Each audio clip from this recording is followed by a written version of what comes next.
Hello and welcome to Supervision of Instruction. This course will assist supervisory personnel in improving their ability to exercise effective supervision and evaluation principles. This improvement will be influenced by an understanding of biblical principles, a knowledge of related educational theory, and an opportunity to apply these principles and knowledge to specific supervisory problems and practices. So as a member of this course, you do not have to be working toward a principal certificate or anything to use these supervision types of principles. They will help you as either a teacher or a supervisor to understand that whole instructional supervision process. So you don't have to be a principal or seeking principal licensure. This course will also help you to learn best practices when it comes to educational supervision. Again, that would be the perspective of either the teacher or the supervisor. And then you will learn how to have that perfect balance of a teacher-supervisor relationship. There are 8 modules or 8 weeks to this course. In week 1, we will study what is supervision, so completely understand the process and exactly what it is that happens. Then the next week, in week 2, are the biblical foundations of supervision. So we'll go back to the basic philosophy from biblical principles that explain and relate to supervision, especially as it relates to Christian schools. Then the policies of supervision. You will look at policies at different types of schools, especially Christian schools, and write or revise policies to make sure the supervisory process is going well and is effective. Job descriptions. There is nothing more important in a hiring process than having a well-written job description. That will be discussed in this week.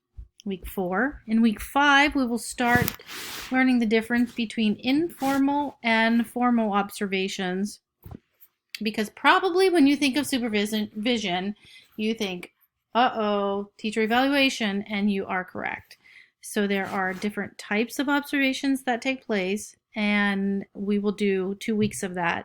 So week 5 and 6 will go into all of those observations, what they look like, how to do them, what the forms look like, and all that good stuff. And as much as we may not want to admit that marginal teachers exist, they do. And since they do, it's important to know how to deal with them, especially in the Christian school. And then week 8 will be like a capstone project. You will be creating a professional development session on helping others understand the supervisory process. So the first week, or module 1, is what is supervision? And in this module or week, you will be introduced to instructional supervisory styles and practices, like we said before. So by the end of this module, week 1, you will understand and be able to answer the question, what is instructional supervision?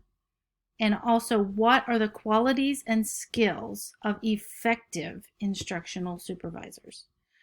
You will also be able to answer and understand who in the school is responsible for instructional supervisory practices. Some of these you may be able to answer now. I hope that you can get an even more in-depth look at these by the end of week 1. You will have some reading to do. Chapters 1 and 2 in the Instructional Supervision book, Chapter 6 in the Guiding Faculty to Excellence books that is written from a Christian perspective through ACSI, and then a couple extra short articles that will help inform the questions that you'll be needing to answer. And so before you start your reading, I want you to think about what instructional supervision is to you right now. What does that mean? I want you to write that down. And then I'd like you to include 2 or 3 examples from your experiences that you've already had that have shaped why you just wrote what you did. So you can be from any perspective, the teacher perspective. You can talk about when I was a teacher and I was in this one classroom and I was being observed, such and such happened. And this is why I think this is what instructional supervision is. So you can use your examples from whatever experiences you have had or you have heard that others have had. Now, in order to fully understand what something is, you also will get more information about it by also understanding what it is not. And I want to make a very clear statement here that instructional supervision is not a supervisor's attempt to micromanage the teaching process. And I fear that when you answered this question here, what instructional supervision is to you, you or someone you know may have had an experience in the past to shape the way that you're going to define this that's going to relate to micromanaging the process. And we don't want that. That is really not what it is.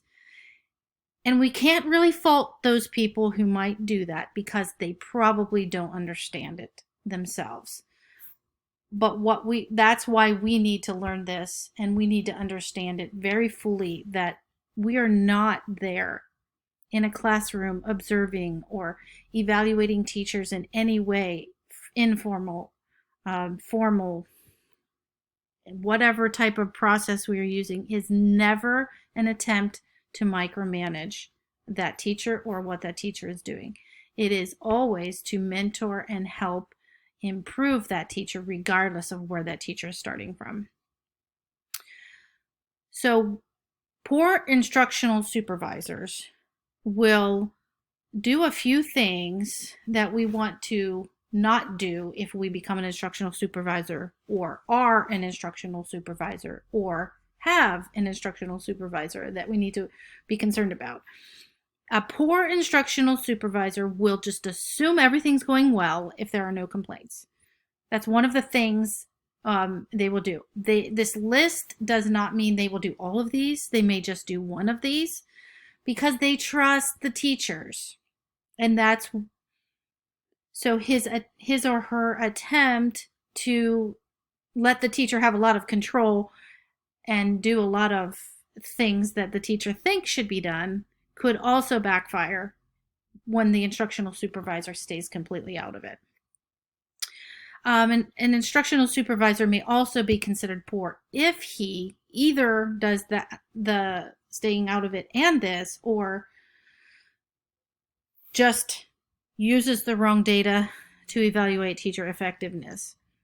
Maybe he conducts the wrong type of evaluations, uses complaints ineffectively. Now those complaints can come from students, can come from other teachers, and of course they will come from parents. So an instructional supervisor can be very ineffective by not using that data the right way.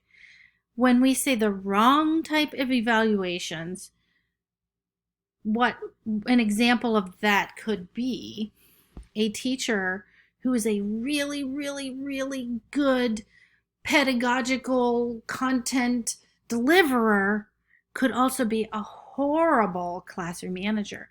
But if all evaluations are focused on just the delivery of the lesson and don't take any kind of classroom management into account, then that teacher is going to score very high all the time.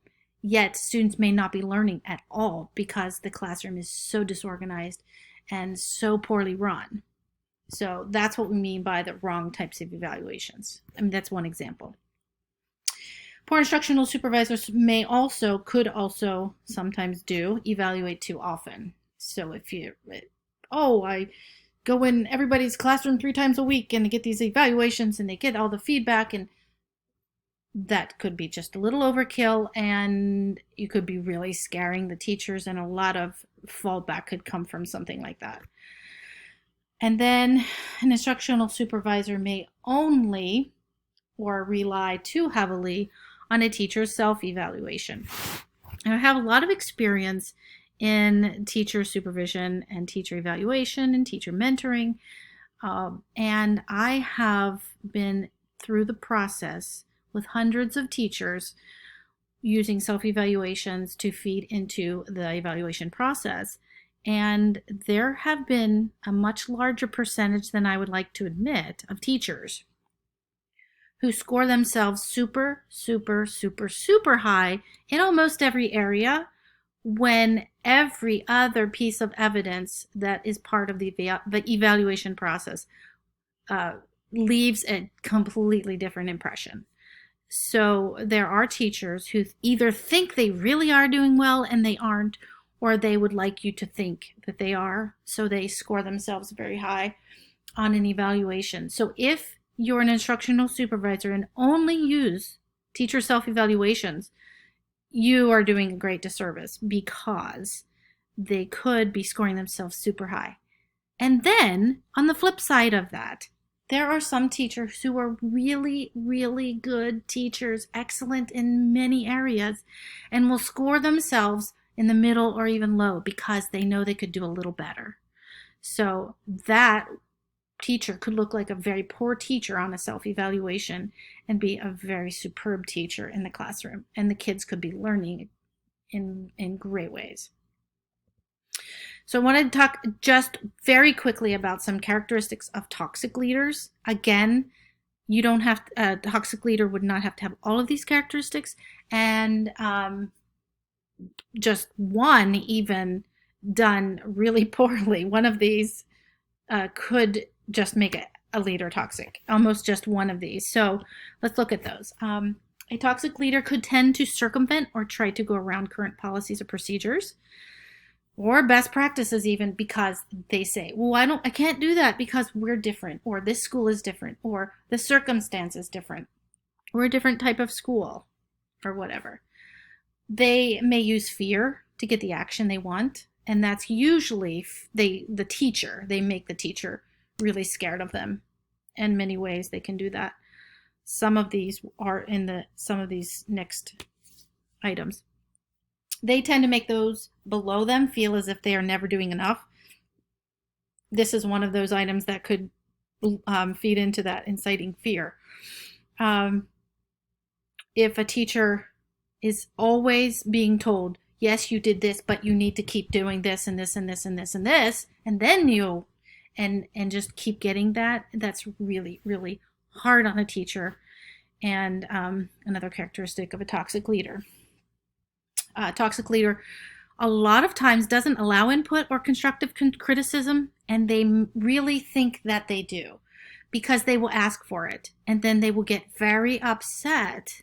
I mean, if they ask for it, sometimes they won't even ask, but if they do, they get very upset when you actually give input or constructive criticism, regardless of how nicely you couch it, how well you present it.